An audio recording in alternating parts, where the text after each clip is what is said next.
بسم اللہ الرحمن الرحیم۔ سب سے پہلے دوستوں کو ملک نعمان اسلامک میں خوش آمدید۔ السلام علیکم ورحمۃ اللہ وبرکاتہ۔ جیسا کہ آپ کو سفر المظفر کے مہینے میں اہم تاریخی واقعات کا سلسلہ جاری تھا، حصہ اول اور دوسرا آپ کے سامنے پیش کر دیا گیا تھا۔ اب حصہ سوم یعنی تیسرا حصہ اور آخری حصہ آپ کے سامنے پیش کرتے ہیں۔ تو اس سے پہلے جس نے چینل کو سبسکرائب نہیں کیا تو ملک نعمان اسلامک کو لازمی سبسکرائب کریں۔ تو چلتے ہیں ویڈیو کی طرف کہ سفر کے مہینے میں کیا اہم تاریخی واقعات پیش آئے تھے۔ تو سب سے پہلے ابو بکر ابن عیاش رحمۃ اللہ علیہ 193 ہجری میں آپ ایک محدث فقی اور قاری تھے، قرآن کے 7 راویوں میں سے ایک تھے۔ آپ نے عاصم ابن ابی نجود کو 3 بار قرآن سنایا تھا۔ تو آپ کی وفات بھی اسی مہینے یعنی سفر کے مہینے میں ہوا تھا۔ اس کے بعد ہشام ابن کلبی رحمۃ اللہ علیہ 737 میں پیدائش ہوئی اور 1819 میں وفات ہوئے، اور اس کا وفات بھی سفر کے مہینے میں ہوا۔ یہ ماہر انساب مورخ عرب تھے۔ ان کا اہم کارنامہ یہ ہے کہ انہوں نے اسماعیل علیہ السلام اور پیغمبر اسلام صلی اللہ علیہ وسلم کے نسب کو ثابت کیا تھا، اور عربوں کو اسماعیل علیہ السلام کی اولاد ثابت کیا تھا۔ اس ہشام ابن کلبی کی وفات بھی اسی مہینے یعنی سفر المظفر کے مہینے میں ہوا تھا۔ اس کے بعد فتنہ عقیل خلق قرآن، یہ وہ فتنہ ہے، اس سے مراد وہ دور ہے جب 1833 عیسوی میں عباسی خلیفہ المامون کی طرف سے مذہبی ظلم و ستم کا دور شروع ہوا، جس میں علماء اسلام کو سزا دی گئی، قید کیا گیا یا یہاں تک کہ کوڑے مارے گئے جب تک کہ وہ معتزلہ کے عقیدے کے مطابق نہ ہو۔ اس کے بعد امام احمد بن حنبل رحمۃ اللہ علیہ، یہ تو وقت کے ایک بہت بڑے امام گزرے ہیں اور ان کو بھی کوڑے لگائے گئے تھے۔ یہ وقت کے بہت بڑے امام اور فقہی عالم تھے۔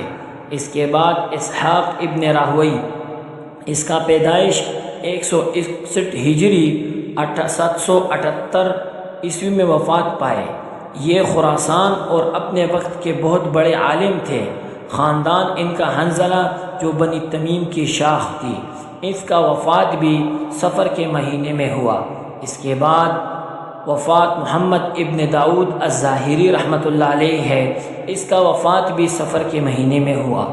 وفات محمد ابن نصر المروزی رحمۃ اللہ علیہ، اس کا وفات بھی سفر کے مہینے میں ہوا۔ اور اس کے بعد امام نسائی جو صاحب سنن ہے، امام ابو عبد الرحمن احمد بن شعیب النسائی، جنہیں صاحب سنت بھی کہا جاتا ہے، 28 اگست 915 کو وفات پائی۔ وہ احادیث کی معتبر کتب صحاح 6 میں سے سنن نسائی کے مؤلف اور بہت بڑے محدث گزرے۔ تو امام نسائی کا وفات بھی اس مہینے میں ہوا، یعنی سفر کے مہینے میں ہوا۔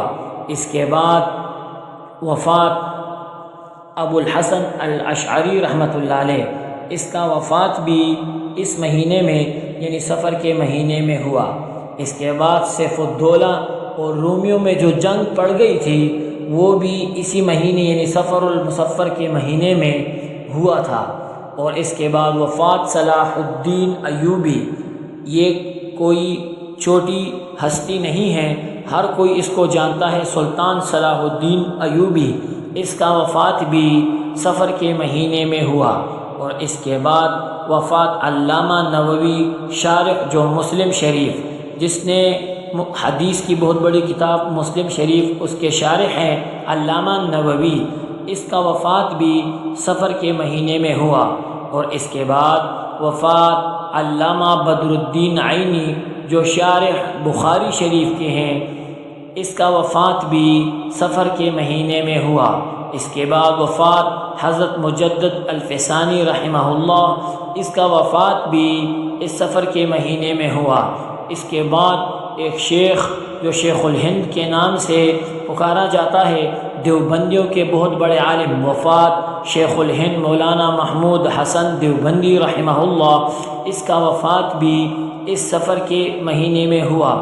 اور ایک بہت بڑی ہستی جو پاکستان کے قومی شاعر کہلاتے ہیں اور ہمارے اس پاکستان کے ایک مایہ ناز اور تمغہ امتیاز والے وفات شاعر مشرق علامہ اقبال رحمہ اللہ، اس کا وفات بھی سفر کے مہینے میں ہوا۔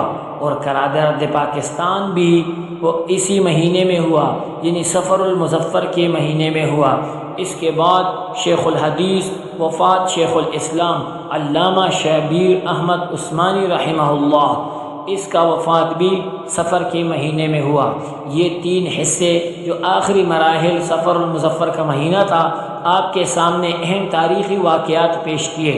جن کو اچھا لگا اور یہ اسلامی تاریخی واقعات ان کے علم میں آیا، تو جس کو پسند آیا تو لائک کریں لازمی، اور دوستوں کے ساتھ لازمی شیئر کریں اور کمنٹ میں بتائیں کہ آپ کو یہ کیسے لگے ہیں، اور آخر میں سبسکرائب کرنا نہ بھولیے گا۔